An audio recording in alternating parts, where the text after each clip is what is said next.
Salam vatandaşlar, Türkmenwatch kanalına hoş geldiniz. Şu gün bizim aktivistimiz Mälikberdi Allamuradowyň ýitirim bolana 7 gün boldy. Meniň şol oglan kelenmen çykan ýok. Sebäbi gaty arasy agrasly akylly oglan ol. Taýyp Käbag Türkmen hökümetini kritikawat edip gelýär, problemalaryny agzak gelýän oglan. Saglaşyş etdim. Indi vatandaşlar pikir edip görün. Rossiýa üçin şol oglan gerekmi? Sada taýyp Käbag Türkmen hökümetini tankitlaýar, Rossiýa garşy hapa geplerini, yaman geplerini ýa kritikawat edende men görem ýok. Rossiýa üçin şol oglan gerekmi? Gerek däl. Şonuň üçin biz düşünmeli şu Türkmenistanyň hökümetiniň MNB-niň edýän işidir şu. Berýän zaproslary esasında Mälikberdi Allamuradow ýitirim boldy. Men şuny netije gelýän vatandaşlar. Başka wyhyd ýok, başka ssenariýadam oýnap bolan ýok vatandaşlar.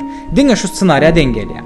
Beni yok etmek için her hile kartları oylap tapmanı, okuyup adamlarını